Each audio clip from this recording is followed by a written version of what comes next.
시작하겠습니다.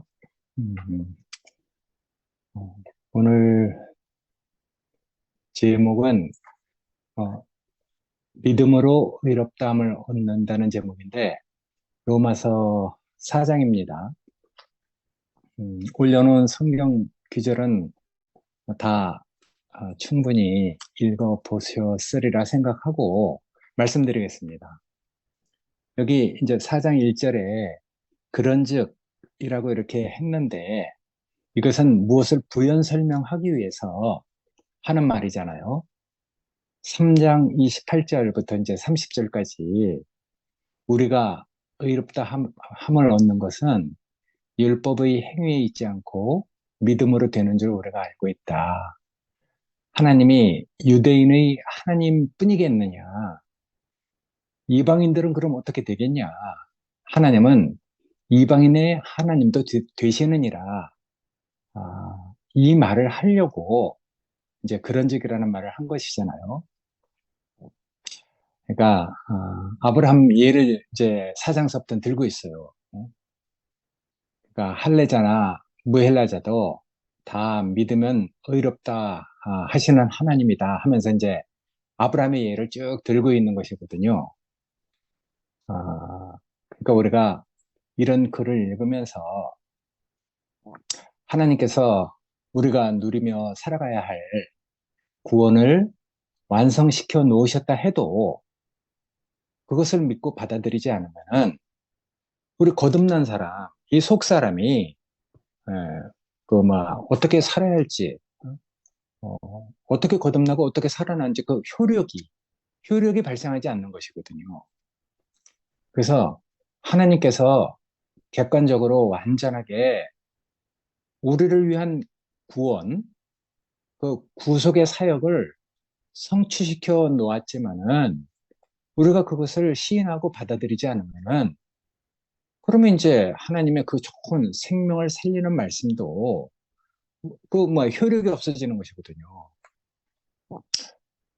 믿고 받아들이지 않은 세상에 좋은 말들이 얼마나 많습니까? 그런 교훈과 조금 더 다를 게 없게 되거든요. 그러니까 이거 믿고 받아들이는 것이 정말 중요하죠. 근데 하나님은 믿고 받아들일 수 있도록 먼저 충분히 우리에게 은혜를 베풀어 주시고 믿어라 하시는 분이거든요. 막연하게 모르고, 우리의 그 의지를 동원해서 뭐 신념을 가지고 믿으라 하는 분이 아니니까. 그러니까 밥을 다 해놓고 먹으라 하는 것이지. 그러니까 밥을 다 해놨는데 그걸 먹지 않으면은 그 음식이 나한테 어떤 효력을 발휘할 수 없는 것이거든요. 뭐 어떤 사람은 고기를 먹으면 뭐 힘이 난다고 하는데 나는 뭐 보통 때는 건강해서 그런지 그런 거 잘 모르겠거든요.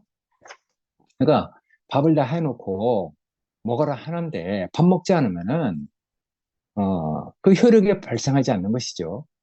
옛날에 애들이 어느 때가 되면은 밥을 먹기 싫어해요. 그러니까 애들 이제 그 밥을 먹이려고 인삼 양이탕이라는 것을 이제 그 우리 교회 애들이 거의 다 먹잖아요. 몇 살 되면 이제 그걸 먹이면은 밥맛이 돌아와서 애들이 밥을 잘 먹어요. 그래 애들은 이제 밥만 잘 먹어도 살찌는 것이거든요. 그러니까 음식을 다 해놔도 밥을 먹지 않으면은 음식이 나에게 어떤 효력을 발휘하지 않는 것처럼 하나님이 우리에게 정말 놀라운 그 모든 것이 축복이 되고 은혜가 되도록 뭔가를 다 이뤄 놓으셨는데 그걸 우리가 받아들이고 우리가 그걸 통해서 하나님의 영광과 찬송이 되도록 살아내지 않으면 아무 소용없는 것이거든요. 그래서 이제 사실 믿는 것, 정말 믿어지면은 알아지게 되잖아요. 그러니까 믿는 것과 아는 것이 사실은 하나인 것이죠. 정말 믿게 되면은 내가 그게 알아지게 되거든요. 아는 것이 정말 믿는 것이죠. 그래서 이제 믿는 것과 아는 것이 하나가 되면은 온전한 사람이 이루어져서 그리스도의 장성한 그 충만한 분량까지 이른다고 이렇게 얘기를 하고 있어요. 아쉬운 것은 어제 이제 우성이가 우리 속 생명이 하나님의 형상대로 영광에서 영광으로 이루어지는 것이 뭐 자기도 참 부족하게 느껴진다 이렇게 얘기했는데 사실은 우리가 정말 주의 형상을 닮아서 영광에서 영광으로 화해가는 도중에 우리가 이런 혼란을 겪고 있는 것이거든요. 그러니까 뭐 다 그것도 이유가 있지만은 여기서 그걸 다 설명할 수는 없고 하여튼 4장 1절서부터는 어떻게 믿으면은 하나님이 의롭다고 하는지 그것을 구약의 아브라함의 예를 들어서 얘기하고 있잖아요. 아브라함은 없는 것을 있는 것처럼 부르시는 하나님을 믿었다고 했어요. 이제 창세기 15장 4절에 보면은 내 몸에서 날짜가 내 후사가 될 것이다. 하나님께서 아브라함에게 언약을 하시잖아요.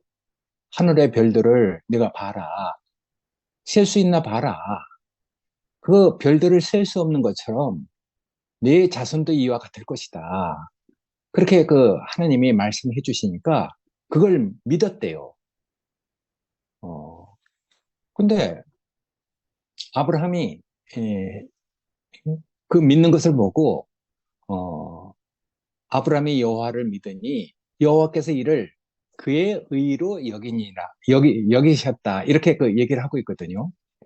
하나님이 아브라함의 그 믿음을 보고 네가 의롭다 이렇게 얘기했지만 실질적으로는 아브라함은요 그게 이제 믿지는 못했던 거죠. 우리가 창세기를 자세히 읽어보면은 창세기 17장에 그렇게 써 있잖아요.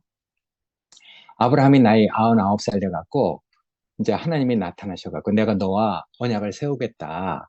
너는 이제 열국의 아비가 될 거다. 해갖고 아브라함을 아브라함으로 이름을 바꾸라 그랬어요.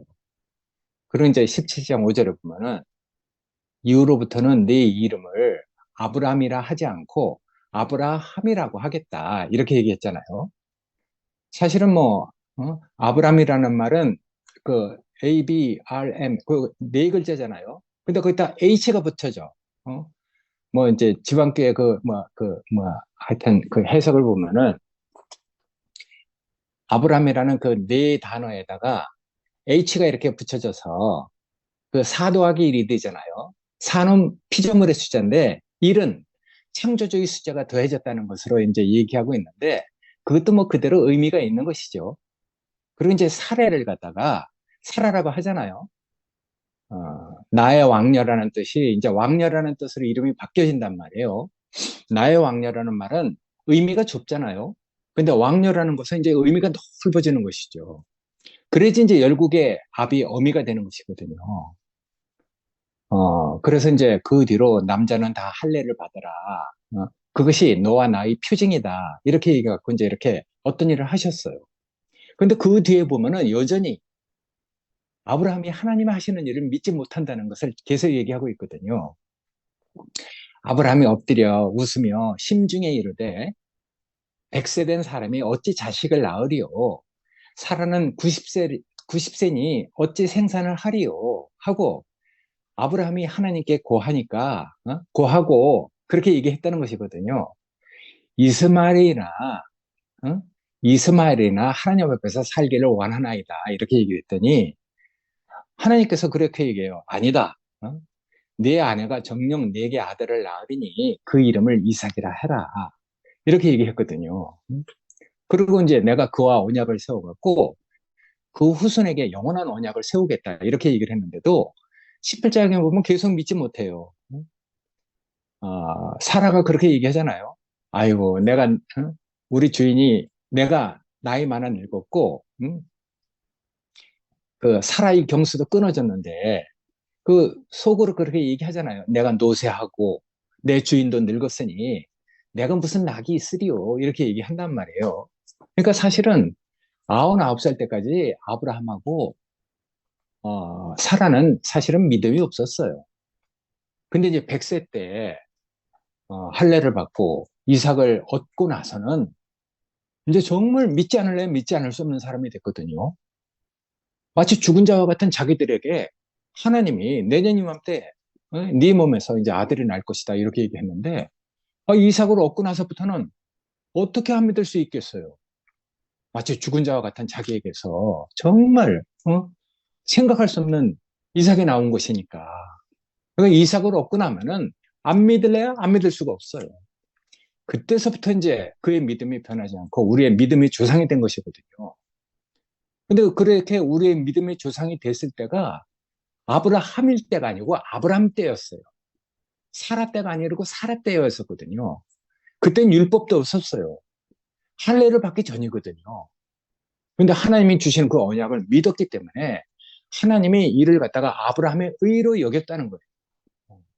그래서 이제 로마서 4장 1절부터 25절까지는 아브라함이 하나님의 말씀을 받은 것이 할례로부터냐, 율법의 행위로부터냐. 할례를 받기 이전이고 율법이 있기 이전이다. 이렇게 얘기를 하면서 그가 어떻게 우리의 믿음의 조상이 됐는지를 쭉 얘기를 하고 있거든요. 그러니까 아브라함은 죽은 자에게서 생명을 주시는 하나님을 믿었다고 로마서 4장 7절에 그렇게 얘기를 하고 있단 말이에요. 사실은 이것도 사실은 바울의 간증이죠. 바울이 자기가 그런 사람이었었잖아요. 하나님은 없는 것을 있는 것처럼 부르시며 생명을 주시는 분이라는 것을 경험한 것이거든요. 그러니까 이제 구약의 그런 하여튼 신의라기도 하고 그 믿음의 조상이 어떻게 그 믿었는지 그걸 이렇게 쭉 얘기하면서 그런 것들이 어떻게 예수에게 와서 우리의 완전한 믿음이 되는가를 얘기하고 있어요.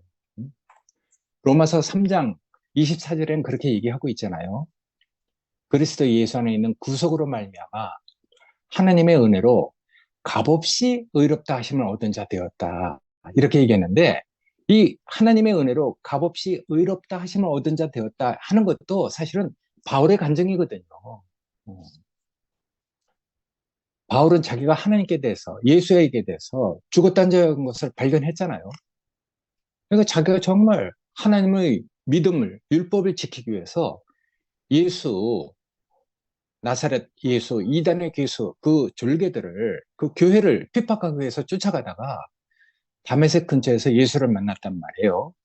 그리고 나서 이제 자기가 죽은 자로 발견됐기 때문에 나중에 그렇게 고백을 하잖아요. 의인이 없다. 하나도 없다. 하나님을 찾는 사람도 없다. 선을 행하는 사람도 없다. 다 치우쳐 한 가지로 무익하게 됐다. 모든 사람의 죄를 범함에 하나님의 영광에 이르지 못했다. 이렇게 얘기를 하고 있는 것이거든요. 그러니까 바울이 예수를 만나서 자기 자신이 하나님께 대해서 열심히 있던 사람이 그래서 사람을 죽이는데 자기 옷을 벗어 던지면서 가표에 대해 투표를 했던 사람이 그렇게 고백을 하는 것이거든요. 예수를 알고 나니까 의인이 없다는 것이거든요.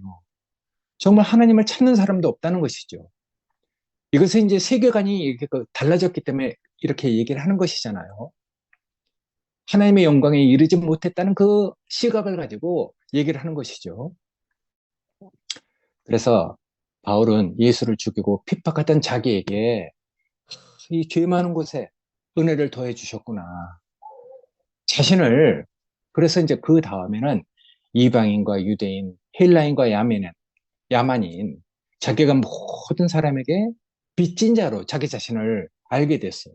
왜냐하면은 값없이 은혜를 입었기 때문에 값없이 의롭다함을 얻었기 때문에 이런 이제 빚진 자로 자기 자신이 그렇게 살게 됐거든요.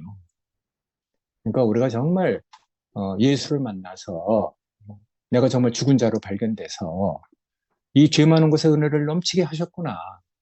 내가 의롭다 함을 얻을 수 없는 사람인데 예수를 알고 그 예수의 운명을 내 운명으로 받아들인 그 결과로 하나님 나를 이렇게 은혜로 값없이 의롭다 하시는구나 하는 그런 고백을 가지고 있는 사람은 어떻게 삶이 바뀌지 않겠어요? 어, 그래서 왜 예수를 믿으면 의로워지는가? 그것을 다시 이제 맨 마지막 부분에서 얘기를 하는 것이거든요. 예수는 정말 하나님 보시기에 의로운 사람이죠. 예수가 없었더라면 하나님이 어떻게 할 뻔했겠어요. 그러니까 예수는 정말 인생으로서 지으신 자 앞에서 자기 위치를 지킨 사람이잖아요. 음, 정말, 정말 참 사람, 정말 진실한 사람으로 그 자리를 지킨 사람이죠. 하나님은 그걸 보고 의롭다 하신 것이거든요. 자기 자신의 그 갈등과 천사의 시험을 사람의 분본으로 지켜내신 것이거든요. 자기도 왜 갈등이 없겠어요? 할 수만 있으면 이전을 내게서 옮기소서. 그렇지만 내 뜻대로 말고 아버지 뜻대로 하옵소서. 어? 그리고 자기에게 정한 길, 아버지가 주신 잔을 내가 다 마셔야 되지 않겠느냐 하면서 가잖아요. 죽을 줄 알지만 가는 거예요. 난 그것이 예수가 나에게 보여주신 가장 정말 진실한 모습이라고 저는 여겨지거든요. 음, 어, 그러니까 자기 자신도 갈등이 있었던 사람이고 천사의 시험을 그 가지고 사람의 본분을 지킨 사람. 음, 난 그 사람이 정말 진실하게 보여요. 음, 아담은 왜 의롭지 못했냐 하면은 먹지 말라는 선악과를 먹었기 때문에 그래서 자기 이름을 빛내고 하늘에 올리려고 한 그 결과가 됐기 때문에 그래서 이제 불의한 자가 된 것이거든요. 그 후손, 그 계열에 있는 사람들은 다 하나님의 영광에 이르지 못했어요. 다 치우쳐 한 가지로 무익하게 되고 의인이 없고 하나님을 찾는 사람도 없다고 했거든요. 아, 이 세상에 의인이 왜 없습니까? 하나님을 찾는 사람이 왜 없습니까? 근데 정말 예수를 알고 나면 바울처럼 그런 고백을 안 할 수가 없는 것이거든요. 하나님의 영광에 무사람이 이르지 못했구나. 이렇게 이제 여기게 되거든요. 우리가 하나님의 영광으로 우리가 하나님의 영광이 찬송이 되는 것도 사실은 뭐 다른 사람들이 일반 기독교인들이 생각할 때 그게 뭐 영웅처럼 생각되는 그런 삶이 되는 게 아니에요. 영웅처럼 생각하는 그런 놀라운 사람이 되는 게 아니거든요. 하늘에 있는 그 별처럼 보편적으로 다른 그 별들과 어울려서 빛을 내는 것이거든요.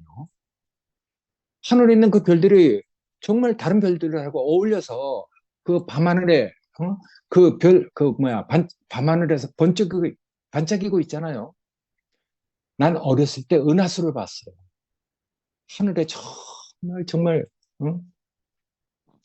하늘에 어렸을 때 시골에 내려간 적이 있는데 그 깜깜한 밤에 은하수가 강처럼 이렇게 흘러가나. 야, 그래서 나는 어떤 때는 몽골 한번 가고 싶다. 이런 생각을 해요. 몽골은 아직도 그렇게 은하수가 흐르고 그런데요. 어. 그러니까 그게 뭐 혼자서 반짝이는, 혼자서 빛나는 별이 있겠어요. 다 보편적으로 어울려서 우리가 그 반짝이는 것이거든요. 그러니까 우리가 하나님의 영광을 가지고 있다 할지라도 모든 사람이 생각하는 영웅처럼 그런 사람이 되는 게 아니거든요. 어울려서 같이 빛을 내는 그런 별이 되는 것이죠. 그래서 예수는 자기 자신이 왜 버려져야 되는지 모르지만은 내 뜻대로 말고 아버지 뜻대로 하옵소서 이렇게 얘기하고 자기에게 정한 길을 간 사람이거든요. 아버지가 주신 잔을 받은 사람이죠. 아버지 뜻이 사실은 확실히 뭔지 모르고 받았다 할 수도 있어요. 자기가 버려졌잖아요. 음. 그런데 나는 그런 모습, 자기가 예루살렘으로 올라가면 어떻게 될 줄 알았어요. 그런데도 그 길을 가는 것이거든요. 그것이 하나님 앞에서 올바른 인간의 자세죠. 어, 난 그것이 내 심중에 가장 깊게 새겨진 예수의 모습이에요. 십자가 달려서 뭐 못 박혀서 뛰어내리지 못하고 죽은 예수보다도 예루살렘으로 올라가기로 마음먹은 굳게 결심한 그 예수가 제 안에 그 정말 가장 깊이 있게 새겨져 있거든요. 난 그 예수, 그 사람이 하나님 앞에서 정말 올바른 사람이구나. 그 사람이 정말 참 사람이구나. 이것을 하여튼 알게 됐어요. 그러니까 그것이 아까 이제 그 바울이 얘기한 것처럼 그런 것들이 뭐 율법의 행위를 지켜서 의롭게 된 분이 아니잖아요. 오히려 안식일 날 성전에 올라가서 오른손만 그 마른 자를 일어나게 해서 성전에서 그걸 고치시고 그 배고픈 제자들을 데리고 밀밭 사이를 다니게 하면서 그 배고픈 제자들이 밀 분명히 꺾어 먹을 거를 그 알고 그렇게 하셨다는 좀 다분히 의도적인 그런 그 면이 있잖아요. 어쩌면은 우리에게 파격적인 모습을 보인 거죠. 그러나 그런 표면적인 모습 이전에 하나님이 지어주신 인간 존재를 가지고 하나님 앞에서 의로워진 분이잖아요. 인간 존재를 가지고 그 인생을 하나님께 드린 사람. 그래서 그분은 당연히 우리의 운명의 대표자가 된 거죠. 우리에게 그런 길이 보이고, 그 길로 우리를 이끌어가면은 안 갈 사람은 어떻겠어요? 버틸 사람은 어떻겠어요? 물론 우리도 갈등이 있겠지만은 그 길이 예수가 우리에게 보여도 저게 우리의 운명의 길이구나 하고 우리가 그렇게 믿음으로 받아들여서 잘 알지 못하지만은 우리가 지금 이렇게 살고 있는데, 응? 그러니까 정말 난 그분이 내 앞에서 가장 인생의 진실을 보여주는 사람, 우리를 지으신 자 앞에 딱 서게 되면요, 그건 정말 경험해보면 알아요. 나를 지으신 자 앞에 우리의 행위에 있지 않고 내 존재를 요구하시는 분. 그래서 예수를 볼 때, 그래서 그분은 당연히 우리 운명의 대표자가 되신 것이거든요. 우리도 사실 다 그런 사람이죠. 우리 인생 그대로를 하나님 앞에 내놓으셨기 때문에 하나님께서 그 사람을 의롭다 하신 것이거든요. 하나님이 어, 정말 우리에게 그런 길로 우리를 이끌어가면은 아니라 할 사람이 어디 있겠어요. 그러니까 이건 율법을 지켰느냐 못 지켰느냐 할례를 받았느냐 안 받았느냐 하는 문제하고는 상관없는 것이거든요. 나를 지으신 자 앞에 서는 것. 그러니까 이제 우리 안에서도 그걸 다 증명하고 있잖아요. 음, 미라가 늘 근원이 얘기를 했는데 근원이가 뭐 율법을 지켰어요. 뭐 할례를 받았습니까? 나는 미라와 뭐 근원이를 볼 때 미라의 그 변화, 미라에게 인식된 하나님, 음? 미라 자기 자신의 그 존재가 하나님 앞에 서서 지으신 자 앞에 서서 자신이 발견됐기 때문에 근원이와 겹쳐져서 어? 자기를 의롭다 하시는 하나님에게 자기 자신을 고백하는 거잖아요. 예, 근원이를 이제 예를 들어서 근원이를 그 얘기를 하지만은 사실은 근원이보다도 미라의 그 변화, 자기를 지으신 자 앞에 서 있는 그 미라의 그 변화가 우리에게 다 느껴지는 것이잖아요. 근원이가 뭘 알겠습니까? 미라가 놀라운 것이죠. 그러니까 아브라함이 의롭다 함을 하나님이 아브라함에게 네가 정말 옳다, 네가 의롭다 이렇게 여김받은 것은 아브라함 때가 아니에요. 아브라함 때거든요. 율법을 주기 전의 일이고 할례를 받기 전의 일이라는 것을 계속 얘기를 하고 있어요. 아브라함이 바랄 수 없는 중에 바라고 믿었으니 이는 네 후손이 이 같으리라고 하신 말씀대로 많은 민족의 조상이 되게 하려고 아브라함을 우리의 믿음의 조상으로 부른 것이다 하고 어, 바울은 아브라함을 간증하고 있는 것이거든요. 그러니까 아브라함도 사실은 영광의 하나님을 봤단 말이에요. 잘 모르고 그냥 하나님을 그냥 신뢰하고 따랐지만은 너무나 자기 속에 없는 것이기 때문에 심중으로는 어떻게 그런 일이 이 99살 된 나한테 어떻게 정말 후손이 생길까? 차라리 자기가 실수를 했지만은 정말 이스마엘이나 나하고 같이 살게 해달라는 그런 사람이었었거든요. 근데 하나님께서 그러잖아요. 내가 능치 못할 일이 있겠느냐 하면서 하나님께서 무슨 일을 하시는데 그런 일을 보고 이제 아브라함이 이제 이삭을 모리아산에 이렇게 바치는 믿음을 갖게 된 것이거든요. 모리아산에 바치라 했을 때 없는 것을 있는 것처럼 주시는 하나님. 그런 하나님을 경험했기 때문에 그런 신뢰가 이삭을 모리아산에 바치는 그런 결과가 된 것이거든요. 오히려 바울에게도 네가 교회를 그렇게 하고 있지만은 이 교회는 네 거 아니다 하고 하나님께서 바울에게 얘기했을 때 바울은 그럼 아닙니다. 고린도 교회, 뭐 에베소 교회 내가 가서 얼마나 수고를 했는데 하면서 그런 얘기를 했겠어요. 그러니까 우리가 영광의 하나님을 본 사람들은 다 이삭을 모리아산에 그 드린 것처럼 그런 삶을 살 수밖에 없는 것이거든요. 음. 그러니까 우리가 그런 사람을 보면서 정말 하나님 앞에서는 늘 빈 그릇인 그것이 얼마나 축복인지 하나님 앞에서 우리의 예? 운명을 대표하시는 진실한 사람 하나님 앞에서 정말 인생의 그 바른 자세를 가지고 있는 이런 사람이 우리에게 비춰졌다는 것 그게 복인 것 같아요. 그러니까 우리가 이런 사장을 읽으면서 어떻게 어, 이것을 믿는 자들에게 의로 여기시는지 어, 저에게 의로 여기셨다 기록된 것은 아브라함만 위한 것이 아니요 의로 여기심을 받은 우리도 그 위한 것이다. 곧 예수 우리 주를 죽은 자 가운데서 다시 살리신 이를 우리가 믿는 것이다. 이렇게 얘기했는데 사실은 우리가 이런 것도 예수가 이제 우리 안에서 다시 살아난 그 경험을 가진 사람은 그렇게 신비하고 좀 추상적으로 써 있는 어쩌면은 신화적인 그런 요소를 가지고 그렇게 그 표현한 것도 자기 자신을 자기 자신 안에서 그것이 다 이렇게 그 알아지게 그 돼 있는 것이거든요. 그러니까 우리 안에서 예수가 다시 살아나고 예수가 정말 우리에게 참 사람으로 보여서 우리도 그 운명을 벗어날 수 없는 그런 사람으로 예수를 우리 운명으로 시인하고 영접하고 받아들인다면 하나님은 그런 사람을 다 의롭다고 하는 것이거든요.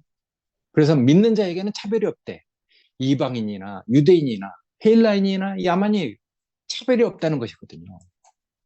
그래서 하나님이 세상을 이처럼 사랑하사 독생자를 주셨으니 이는 누구든지 저를 믿는 자마다 영생을 얻게 하려 하십니다. 이런 얘기를 하고 있거든요. 그러니까 우리가 정말 이방인이나 유대인이나 할레인이나 무헬라잖아. 다 하여튼 예수가 우리의 그 주가 되도록 길을 열어 놓으신 것이거든요. 어, 그러니까 우리가 이런 주님이 우리에게 이렇게 비춰졌다는 것. 그러니까 이건 노선이 그 다른 노선에서 이렇게 그 이제 얘기하고 있는 것이거든요. 사도행전을 보면 그렇게 써 있단 말이에요. 스데반의 그 간증이지만은 영광의 하나님이 저에게 보여 가로되 이렇게 얘기한단 말이에요. 그러니까 영광의 하나님이 우리에게 이렇게 그 비춰진 사람.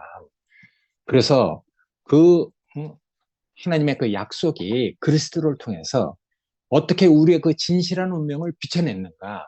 그래서 그 진실한 운명을 우리가 그 발견하고 그 운명을 우리의 운명으로 받아들여서 그리스도가 우리에게 비춰주시는 그 노선을 따라가는 사람들은요, 다 이런 고백과 이런 삶 안에서 살게 돼 있거든요. 그럴 때 우리의 믿음이 아까 얘기한 어떤 효력을 그 발휘하게 되는 것이거든요. 그러니까 우리가 이런 생명 안에서 참 사람, 우리의 운명을 대표하는 그런 사람을 우리가 영접하고 받아들일 수 있도록 하나님께서 그 사람을 우리에게 알게 하시고 그래서 제자들처럼 본바요, 들은바요, 주목하고 만짐받아 이렇게까지 우리를 경험하게 하시고 우리를 주님을 따라갈 수 있도록 이끌어 주신 것이 우리의 구원이 됐습니다. 이거 막연하게 우리의 신념을 갖고 믿으라고 하는 것이 아니고 정말 모든 것을 다 이렇게 그 비춰주시고 계시한 다음에 그 아름답고 신실한 추상적인 것이 아니죠. 정말 현실 안에서 실질적인 그 인격을 우리에게 보여주시고 그 인격을 따라가라고 하시는 주님의 이 구체적인 구원의 대책이 현실 안에서 우리에게 이렇게 비춰져서 우리도 그런 운명으로 사는 사람으로 우리를 이끌어가고 있다는 것이 너무너무 하여튼 감사하다는 생각이 들었습니다. 예, 아멘. 감사합니다.